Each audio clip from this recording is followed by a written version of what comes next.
sublime gracia del Señor. Como estamos conmemorando la Reforma Protestante, ¿alguien sabe cuántos años cumplimos de Reforma? 507. El 31 de octubre de 1517, Martín Lutero clavó sus 95 tesis. ¿En dónde? En la Catedral de Wittenberg o Wittenberg, como quieran llamarlo, en Alemania. Muy bien, llevamos 507 años de este hecho histórico que rescató las Sagradas Escrituras que estaban escondidas, ocultas por la iglesia gobernante de aquella época, la iglesia romanista o católica romana. Y pues acostumbramos a hablar de la Reforma, de este evento, los reformadores, como si tal vez fuese un evento aislado, ¿no? Es decir, Roma gobernaba el mundo y Martín Lutero estudió la Biblia, escribió sus 95 tesis, las clavó y colorín colorado, este cuento se ha acabado. Y por allá apareció Juan Calvino en Ginebra y por allá apareció Zwinglio en Suiza y chévere. Pero me gustaría que esta noche hiciéramos un recordatorio de cómo fue que el cristianismo llegó a ese punto, al punto de la Reforma, porque tal vez lo desconocemos. Entonces quiero invitarlos a que busquen Mateo capítulo 16, 18. Mateo 16, 18. Dice el Señor en respuesta a la confesión de Pedro: tú eres el Cristo, el Hijo del Dios viviente. Y el Señor en el versículo 18 le dice a Pedro: y yo también te digo que tú eres Pedro, y sobre esta roca edificaré mi iglesia, y las puertas del Hades no prevalecerán contra ella. Y Roma dice: esa roca es Pedro, porque él es el primer papa. Nada más alejado de la realidad, porque la roca no es Pedro, la roca es Cristo. La roca es la confesión de Pedro: tú eres el Cristo, el Hijo del Dios viviente. Pero ese no es el tema que quiero tocar. Yo quiero tocar la parte B del versículo: sobre esta roca edificaré mi iglesia. El Señor hace una promesa: Él edificará a su iglesia y las puertas del infierno no van a poder soportar el avance de la iglesia. ¿Sí? En la iglesia pentecostal carismática nos enseñaron que era como que la iglesia está atrincherada, ¿sí? La iglesia está aguantando el ataque de Satanás. Pero lo que la Biblia enseña es que la iglesia es la que avanza y es Satanás el que está atrincherado y no puede soportar el ataque, entre comillas, de la iglesia. ¿Cuál ataque? El avance del evangelio. Recuerden que la semana pasada hablábamos de Apocalipsis 6, de los jinetes del Apocalipsis. El primer jinete es el caballo blanco y este representa el avance de Cristo a través de la predicación del evangelio en todo el mundo a lo largo de la era evangélica. No es el anticristo.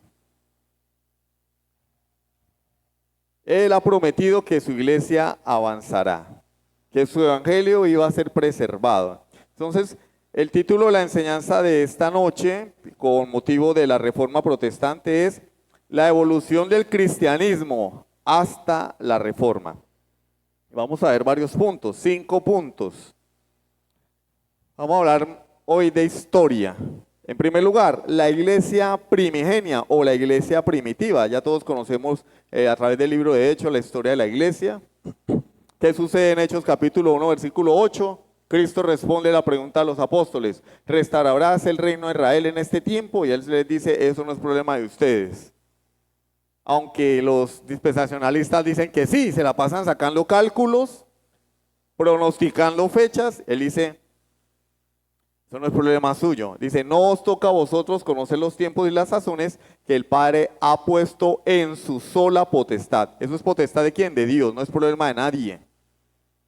Yo quiero saber cuándo va a venir Cristo, no es problema tuyo, está diciendo él. Eso le compete solo a mi Padre. De manera que todo aquel que empiece a sacar cuentas y cálculos está desubicado, porque él dice antemano: no os toca a vosotros. Eso es potestad divina, solo Dios es el que sabe, eso le compete a él.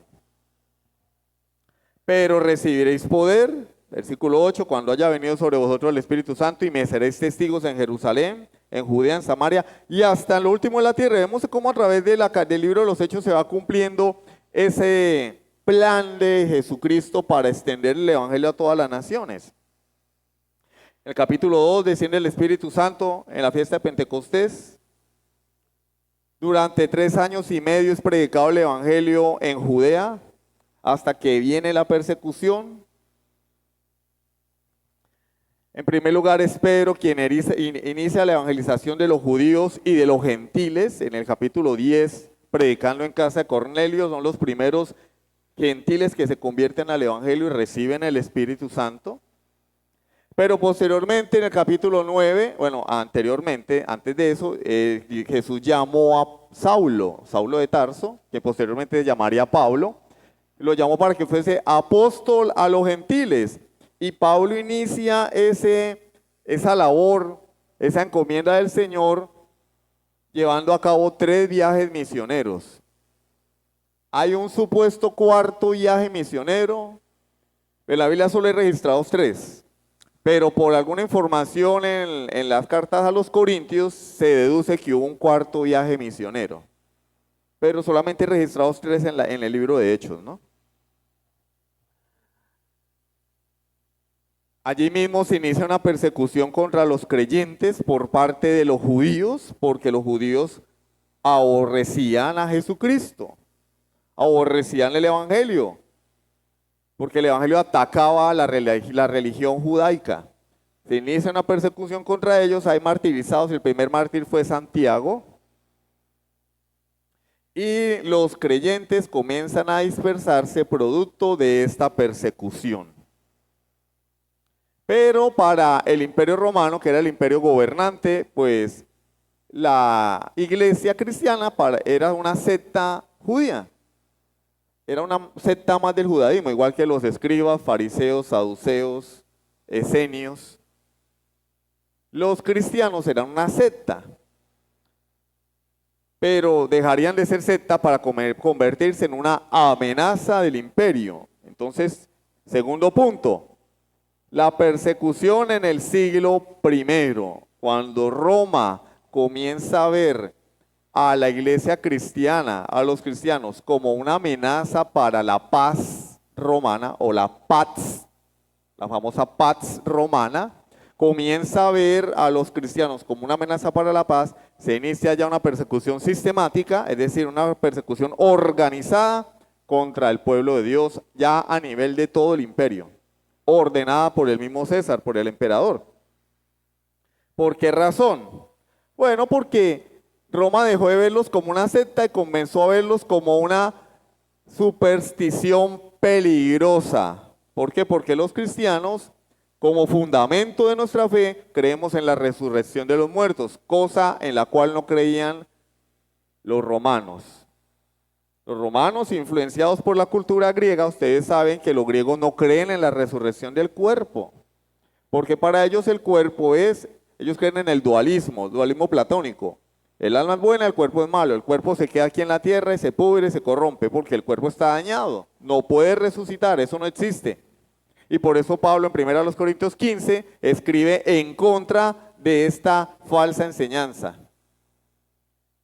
Pero los romanos no creían en la resurrección. Los cristianos predican la resurrección. ¿Qué pasa? El imperio se estaba dividiendo. la influencia de la doctrina de la resurrección en el mundo conocido estaba hallando cabida, estaba calando profundo y el emperador empezó a aborrecer y a odiar a los creyentes y comenzó la persecución sistemática en el año 64, en tiempos del emperador Nerón. Nerón, para justificar la persecución contra los creyentes, se le ocurre la maravillosa idea de incendiar a Roma. Obviamente él nunca dijo que la había incendiado. Los historiadores de la época sí afirman que Nerón incendió Roma. Él incendió Roma para acusar a los cristianos. Fueron los cristianos quienes incendiaron Roma. Esos supersticiosos religiosos que dividen el imperio. Tenemos que perseguirlos y destruirlos. Así Nerón justificó la persecución sanguinaria, violenta contra los cristianos del primer siglo. ¿Cómo? Él incendió Roma y les echó la culpa. En el año 66 se levanta una revuelta de los judíos contra Roma, ¿sí? Por una disputa allí con unos griegos. Y como la revuelta estaba tomando fuerza, el emperador de turno, el emperador Vespasiano, envía a un héroe, porque solamente un héroe podía sofocar la rebelión. Los judíos eran muy difíciles. Entonces solamente un héroe podía, una especie de Capitán América. Y el Capitán América de la época era el general Tito, hijo del emperador Vespasiano, un héroe de guerra. Lo envía a sofocar la rebelión. Y en el año 70, después de 6 meses de sitio, es destruido el templo y la ciudad. Y en ese año se están cumpliendo las profecías de la gran tribulación de Mateo capítulo 24, donde allí la destrucción del templo y la destrucción de la ciudad. Y así finaliza el primer siglo, con una persecución. Nuestro tercer punto es, ¿qué eventos ocurrieron entre el siglo II y el siglo IV? Bueno, continuó la persecución.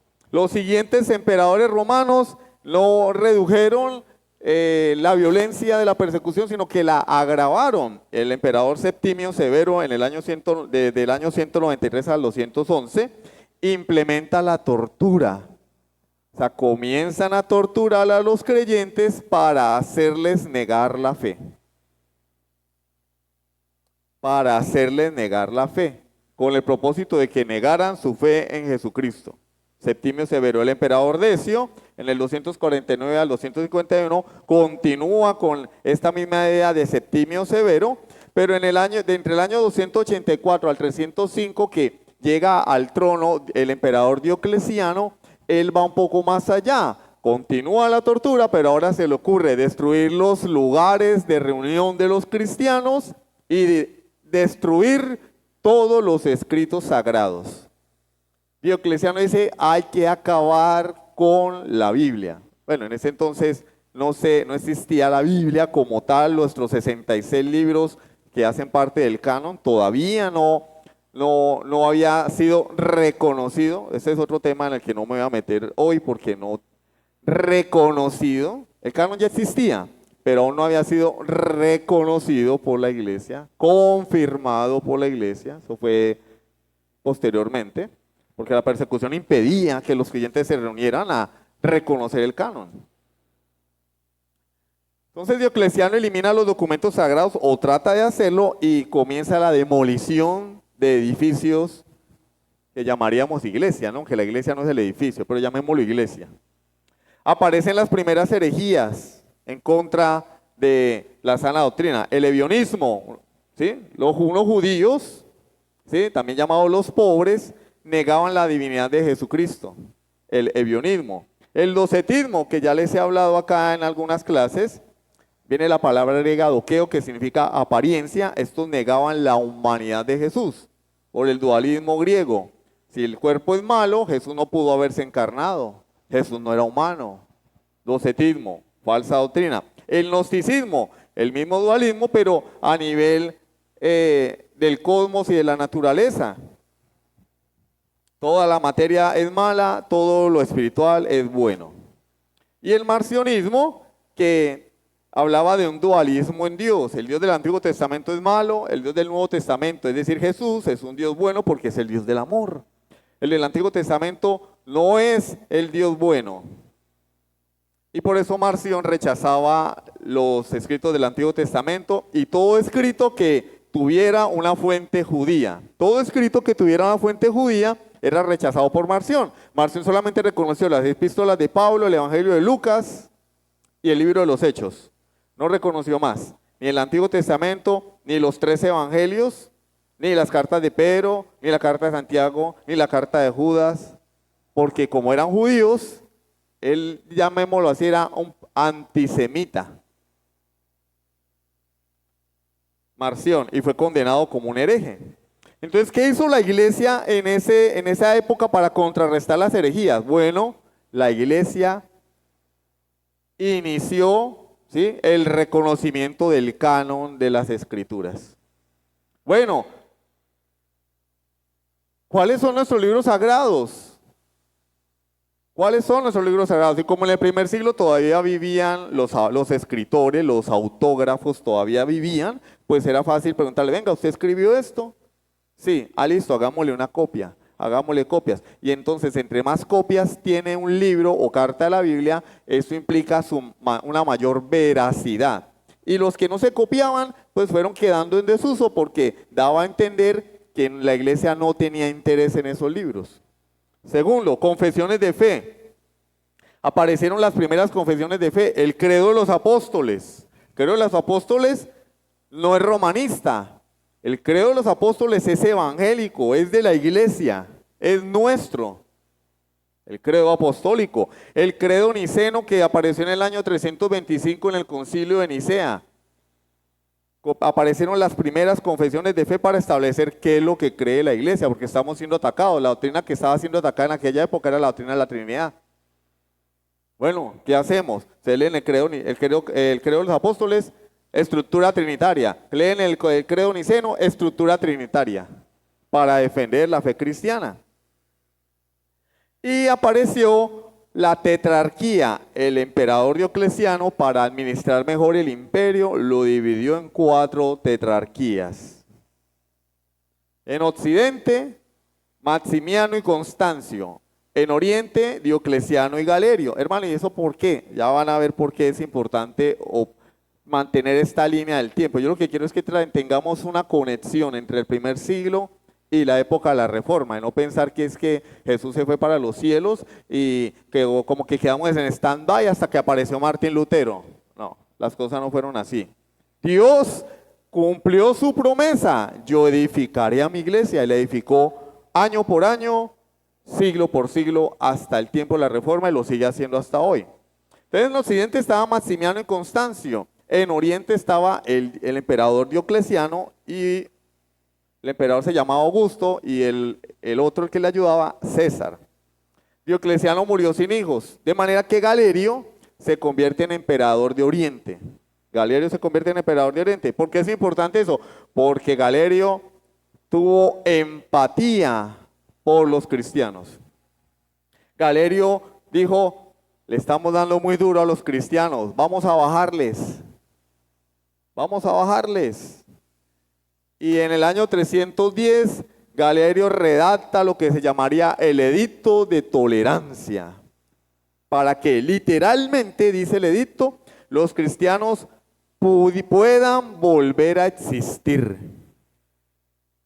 O sea, Galerio rebaja la persecución contra los cristianos y les permite volver a congregarse, levantar sus templos, con tal de que no causen ningún problema, ¿sí?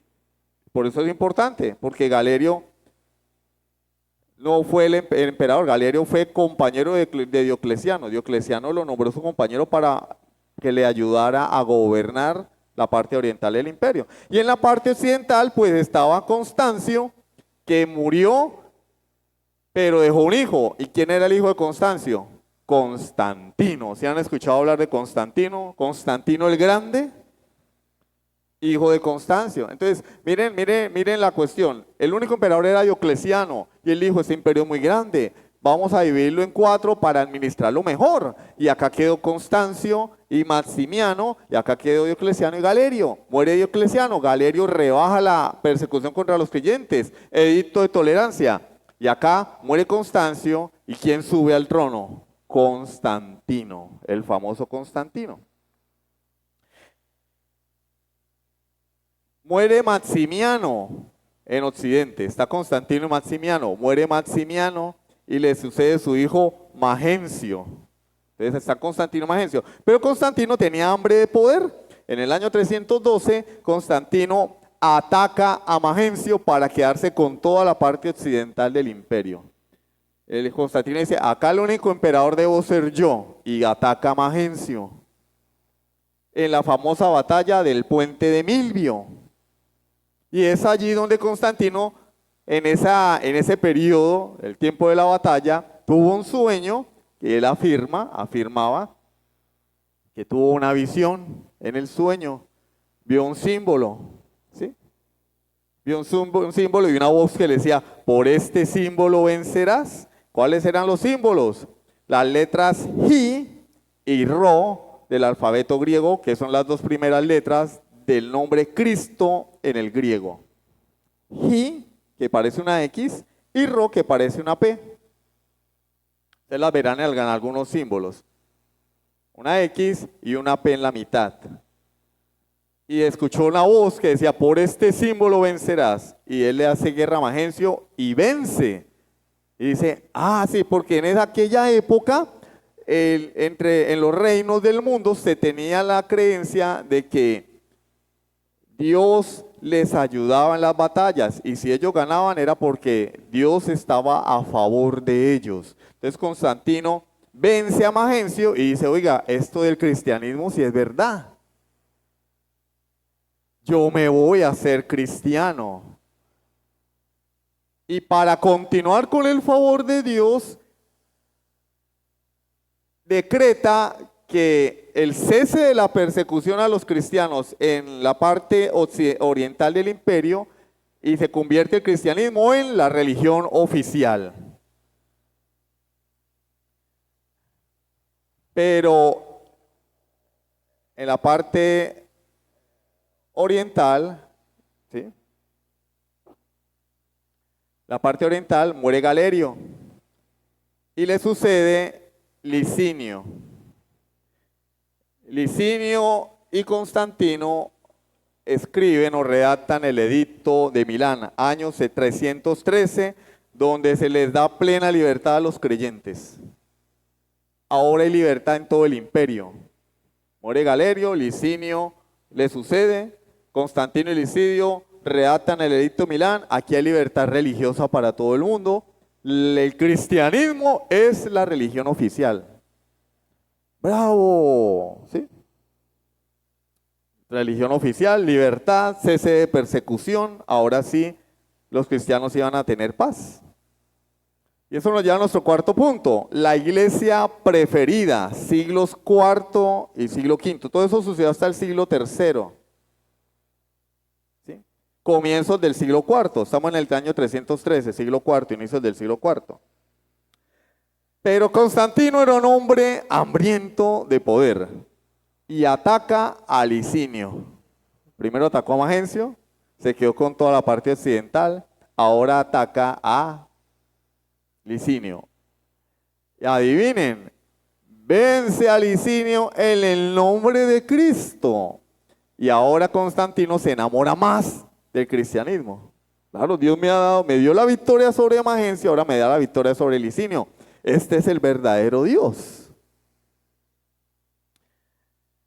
Esto en el aspecto político, pero en el aspecto religioso también hubo algunos eventos. Comenzaron a presentarse más herejías que la iglesia tuvo que combatir, la iglesia tuvo que refutar, entre ellas la herejía arriana. Arrio, obispo de Alejandría, comenzó a atacar la doctrina de la divinidad de Cristo. Para Arrio, que viene siendo el abuelo de los testigos sin Jehová, Cristo no es esencialmente Dios. Ojo, a Arrio le preguntaron, ¿Cristo es Dios? Él dijo sí.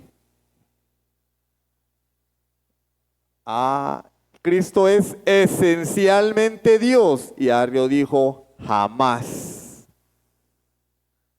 O sea, para Arrio, Cristo es una persona divina, porque Cristo es el Hijo de Dios. Para Arrio, Cristo fue una creación de Dios, la primera creación de Dios, de origen divino, pero no consubstancial, es decir, no de la misma esencia, no de la misma naturaleza.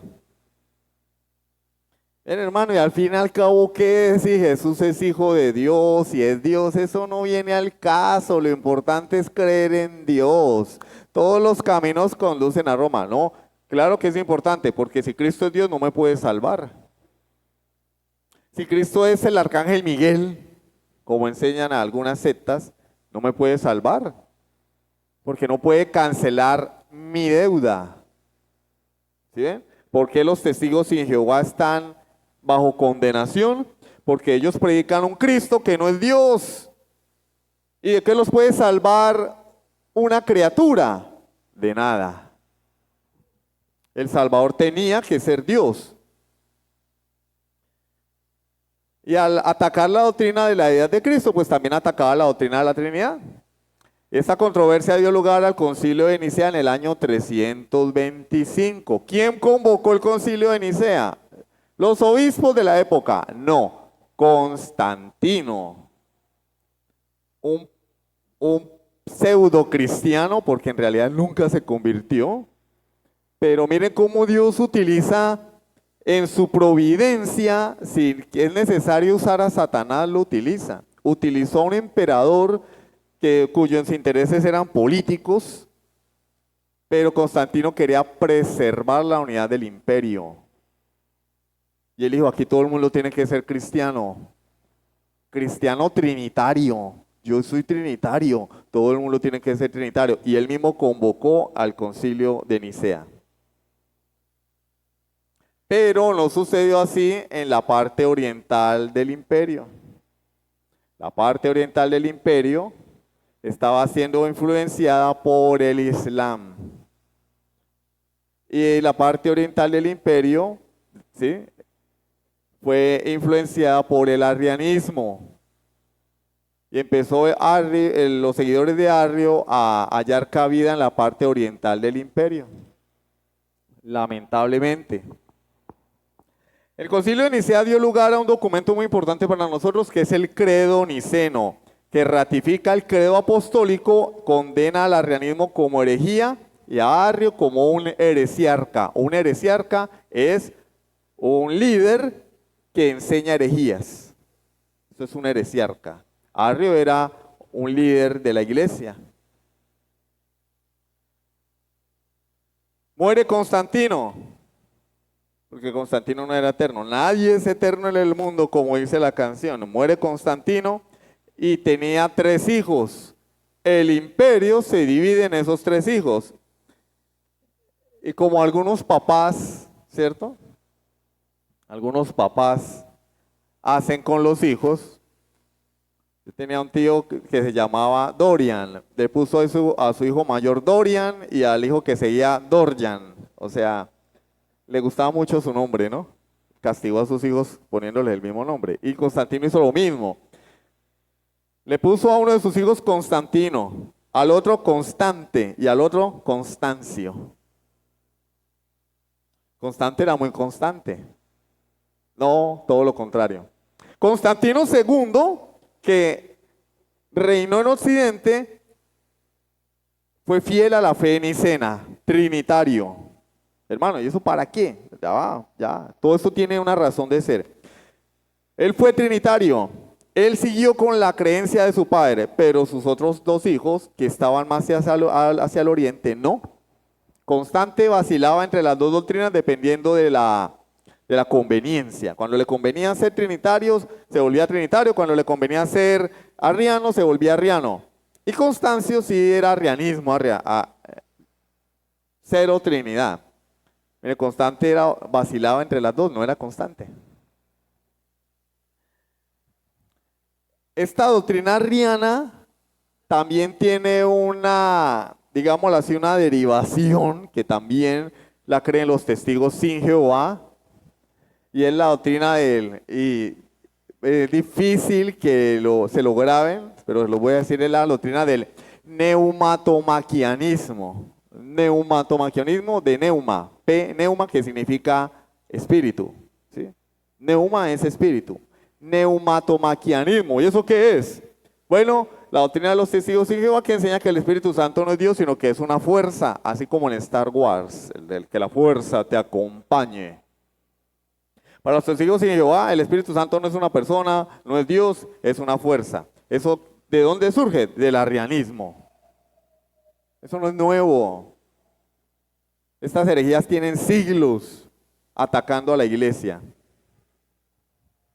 Y es allí donde en el año 362 se lleva a cabo el sínodo de Alejandría y aparece el llamado campeón de la ortodoxia cristiana. ¿Quién es el campeón de la ortodoxia cristiana?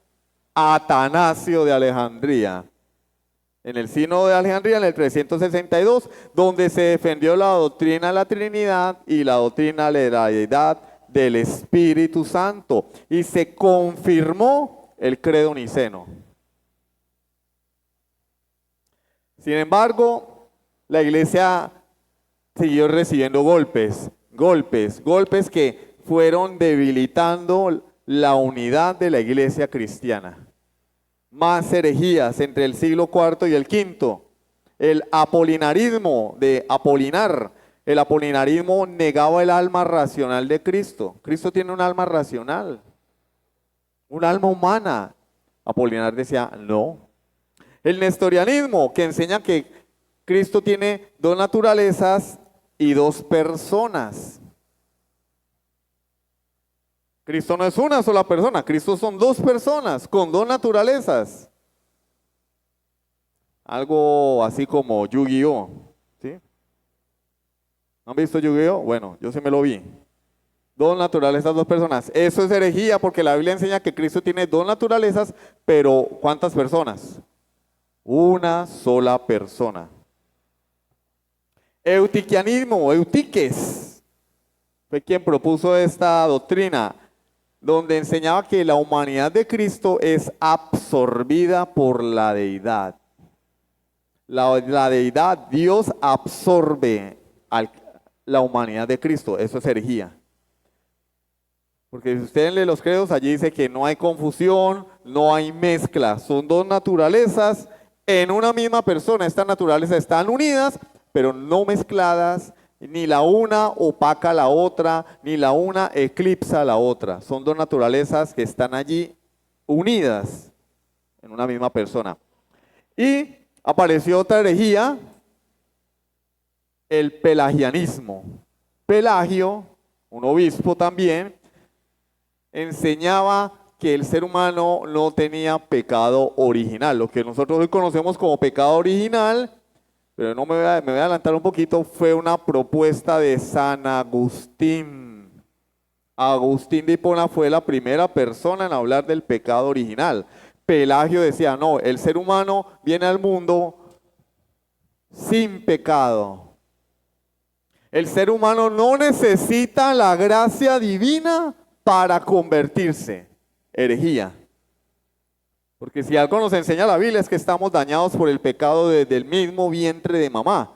En maldad he sido formado, en pecado me concibió mi madre, dijo el salmista.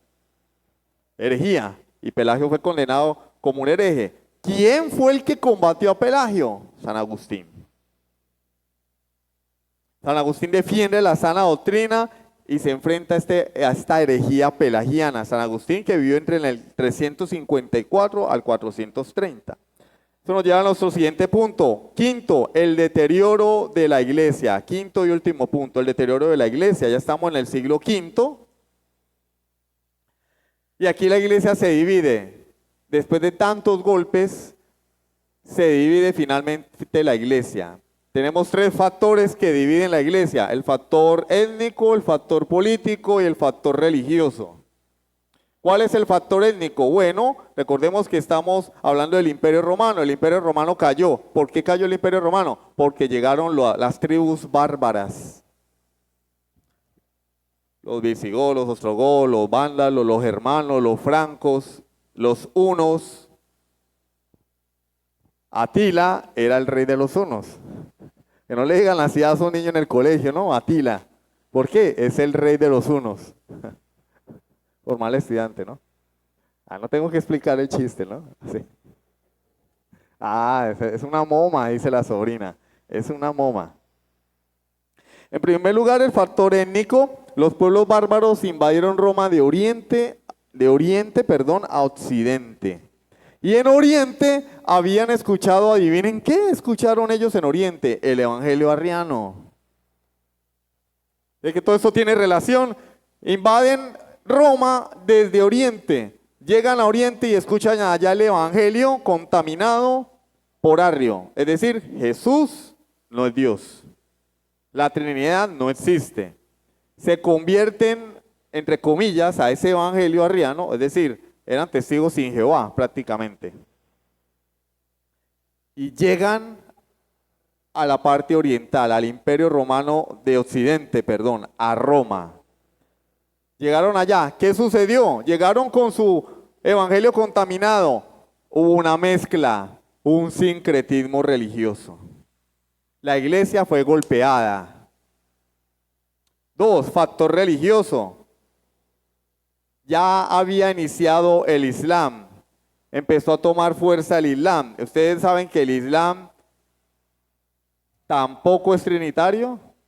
La mayor diferencia entre el Islam y el cristianismo es que el Islam no es trinitario, porque ellos son arrianos. Ellos no creen en la Trinidad, ellos piensan que nosotros somos politeístas, que tenemos 3 dioses diferentes. Los arrianos creen en Cristo, los musulmanes creen en Cristo. Ellos creen en Cristo, pero no como Dios, sino como profeta de Dios.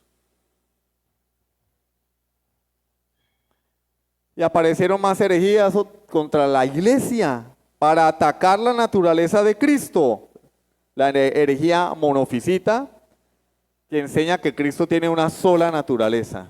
La herejía monotelista, que enseña que Cristo tiene una sola voluntad, lo cual es un error. Cristo tiene 2 voluntades. 2 voluntades. Porque tiene 2 naturalezas. Tiene una voluntad divina y como tiene naturaleza humana, parte de la naturaleza humana es tener voluntad. La energía monotelista se presentó en aquella época para golpear más a la iglesia. Y también la herejía iconoclasta. ¿Qué es la iconoclasia? La destrucción de imágenes. En los primeros siglos, los creyentes utilizaron el arte para ilustrar la fe, para recordar la fe. Pero en este periodo de la historia apareció un grupo de personas que empezaron a condenar esto y a perseguir a aquellos que tenían imágenes, pinturas. Una cosa es idolatrar. Por ejemplo, yo tengo un cuadro de la Última Cena en la casa. ¿Cuál es el problema?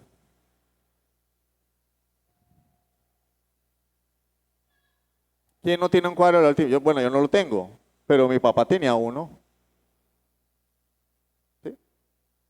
Hay Biblias ilustradas. Yo tenía una Biblia católica ilustrada con pinturas, una belleza de pinturas realistas que ilustraban cuando Judas entregó a Jesús, cuando Moisés quebró las tablas de la ley. Traía muchísimas ilustraciones. Me encantaba esa Biblia porque yo leía y miraba la ilustración. No es malo tener ilustraciones que nos recuerden la doctrina, la enseñanza, la historia. Pero estos iconoclastas comenzaron a ver las imágenes como un objetivo para destruir. Una cosa es tener yo una ilustración, un cuadro, y otra cosa es ser idólatra. Y entonces esto también fue condenado como una herejía. Bueno, si yo tengo una imagen de la Última Cena, ¿eso me hace un idólatra? Me hace uno un idólatra tener una imagen de Moisés quebrando las tablas de la ley, de la crucifixión de Jesús, una pintura hecha por un artista. Me hace un idólatra. ¿Tienen que perseguirme? ¿Tiene que entrar alguien a mi casa a destruirla? No. Entonces la iglesia condenó la iconoclasia como una herejía. Sin embargo, estas herejías continuaron golpeando la iglesia y la más importante, el arrianismo, hizo que la iglesia se dividiera definitivamente en el año 1054. Y allí fue que surgió la iglesia ortodoxa de Oriente, o la iglesia griega ortodoxa, o la iglesia rusa ortodoxa, que es exactamente lo mismo. No, pero hermano, ¿qué diferencia hay entre la iglesia griega y la rusa? Bueno, pues que en aquella época Rusia no existía. Era Grecia. Por eso se llamó iglesia griega ortodoxa. Hoy es la iglesia rusa ortodoxa, que es la religión de Putin, de Vladimir Putin. Y en Oriente, en Occidente, la iglesia romana, que para aquella época ya era la iglesia católico-romana. Tercero, factor político. El factor político. Estamos en los tres factores que dieron lugar a la división de la iglesia. Ya vemos los dos, étnico, religioso. Ahora vamos al político. Había 5 patriarcados en el imperio. Uno en Roma, ¿sí? Patriarcados eran sedes principales de la iglesia. Uno en Roma y 4 en Oriente. ¿Cuáles eran los 4 de Oriente? Jerusalén, Antioquía, Alejandría y Constantinopla, en Oriente. Pero en Occidente había uno solo. En Occidente Roma no tenía rival, ¿sí? Era la única iglesia, era el único obispo en Occidente. Y cuando llegaron los bárbaros a invadir Occidente, el obispo de Roma, que era más un estadista que un pastor, hizo alianzas con los vándalos, con los bárbaros francos. Recordemos que los reinos de aquella época buscaban la aprobación de la divinidad, igual que Constantino. Yo quiero el favor de Dios porque yo quiero ir a la guerra con Dios de mi lado. Y entonces lo que ofreció el obispo de Roma fue: vamos a hacer una alianza, ustedes me van a cuidar, ustedes van a hacer que la religión sea estable, me van a proteger de las demás tribus bárbaras y yo a cambio voy a orar por ustedes, voy a interceder por ustedes, voy a hacer que Dios los vea con buenos ojos. Y como estas personas eran supersticiosas, hicieron alianza con el obispo de Roma. Y como no había más patriarcados en Occidente, pues el obispo de Roma ganó mucho poder. Mucho poder. Y acá, pues había 4 patriarcados, que, pues, 4 disputándose Oriente contra uno en Occidente, que era el único. Por eso sobrevivió el obispo de Roma, o el patriarcado de Roma. Tanto poder acumuló este hombre que se convirtió en papa, es decir, se le llamó papa, vicario de Cristo, representante de Dios en la tierra, y el primer papa fue León I, el año 440 al 461. El papa León I se caracterizó por ser un estadista muy inteligente que logró que la parte occidental del imperio, que ya prácticamente había desaparecido porque los bárbaros se habían tomado el imperio, sobreviviera, que la religión cristiana sobreviviera haciendo alianzas políticas. Pero ya para esa altura ya no era religión cristiana, porque después de eso apareció otro papa, Gregorio el Grande. Bueno, después de eso fue Pelagio, pero Pelagio siguió en la misma línea de León. Pero quiero nombrar a Gregorio el Grande, porque Gregorio el Grande, de entre el 590 al 604, oído, fue el creador del celibato sacerdotal. Él fue el quien creó esa doctrina de demonios de la que habla Pablo, que impide que los hombres que le sirven a Dios se casen. Dos, el purgatorio. Inventó el purgatorio. Inventó la misa como sacrificio por los pecados. Ustedes saben que la misa, para los que tienen alguna empatía por el catolicismo romano, la misa, según el Concilio de Trento, es el sacrificio de Cristo por los vivos y por los muertos. Ustedes saben que cada vez que el cura quiebra la hostia, bendice la hostia y bendice el vino, la hostia se convierte literalmente en el cuerpo de Cristo y el vino se convierte literalmente en la sangre. Esa es la doctrina de la transubstanciación, es decir, cambio de substancia. Deja de ser pan, se convierte en carne de Jesús. Deja de ser vino, se convierte en sangre de Jesús. Lo que bebe el que comulga es sangre. Y lo que come el que comulga es pan, por eso no debe morderlo, según la creencia de ellos. Uno ve un pedazo ahí de harina de trigo ahí con agua y lo otro es vino de uva. Esa herejía, hermano, ¿y eso qué tiene de malo? Pues, porque estarán los buenistas, ¿no? Pero ¿qué tiene de malo? Pues todos los caminos llevan a Roma, ellos creen en Dios, nosotros creemos en Dios, pues todos felices, agárrense de las manos unos a otros conmigo. Juntos podemos llegar. No, hermano. Porque eso anula el sacrificio de Cristo. Una persona que diga que tiene que sacrificar a Cristo cada cuánto hace misa, mi amor, porque yo sí, la verdad, no me acuerdo. Todos los días. ¿Y todos los días comulgan? Ah, bueno. ¿Cuántas misas hacen en el día? Las que quieran. Imagínense que el cura hace 3 misas en el día. 7 días a la semana, 21 misas. Cada vez que el hombre hace misa, y si en esa misa comulgan, cada vez 21 veces a la semana se está matando a Jesucristo literalmente según la creencia de ellos. Pero la Biblia dice en la carta a los Hebreos que Cristo murió una vez y para siempre, para darnos perpetua redención. Lo que ellos enseñan es una herejía y una blasfemia. Todo esto es invento de estos hombres perversos que posteriormente persiguieron a los disidentes. Este hombre inventó el canto gregoriano, eso que están ahí cantando ahí que uno ni entiende qué es lo que cantan, canto gregoriano, también lo inventó Gregorio el Grande. Y León II, después de Gregorio, fue el primer papa en elegir y ungir a un emperador. El papa llegó a tener tanto poder que era quien decidía quién iba a gobernar, una nación o un imperio. En aquella época el Sacro Imperio Romano Germánico fue gobernado por Carlomagno, rey franco, ordenado emperador o nombrado emperador o ungido emperador por el Papa León II. Y allí nace la unión entre la Iglesia y el Estado. Nosotros como iglesia creemos en la separación de la iglesia del Estado. Nosotros no tenemos que ver nada con el gobierno. El gobierno tiene su función, la iglesia tiene su función. El gobierno no puede legislar la iglesia, porque la iglesia tiene un origen divino. El gobierno no puede decirnos cuándo congregarnos, porque la iglesia tiene un origen divino y su legislador es Cristo a través de la palabra.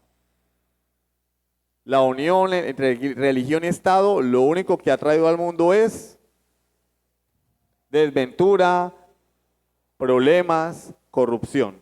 Cuando la iglesia se une con los estados y los gobiernos, corrupción. Y allí la iglesia se corrompió, cuando entró en la política. Entonces, hermano, ¿y eso es como dice, eso para qué, hombre? ¿Eso para qué? Pues porque podemos ver cómo Dios a lo largo de la historia cumplió con su promesa: yo edificaré mi iglesia. Hermano, pero ¿cómo se atreve usted a decir eso? Sí, ya estamos en el siglo VIII, ¿sí? Que fue que se ungió a Carlomagno como rey, como emperador. Y ya vemos la decadencia de la iglesia. Bueno, porque desde el primer papa, que fue en el siglo V, hasta el año 1500, siglo XVI, aproximadamente 1000 años, lo que fue también la Edad Media, desde la caída del Imperio Romano de Occidente hasta el descubrimiento de América. Ese es el lapso que cubre la Edad Media, aproximadamente 1000 años, donde hubo oscurantismo. Roma escondió la Biblia, persiguió a los disidentes, persiguió a los cristianos, los acusaban de brujería y de herejía con el propósito de matarlos, asesinarlos.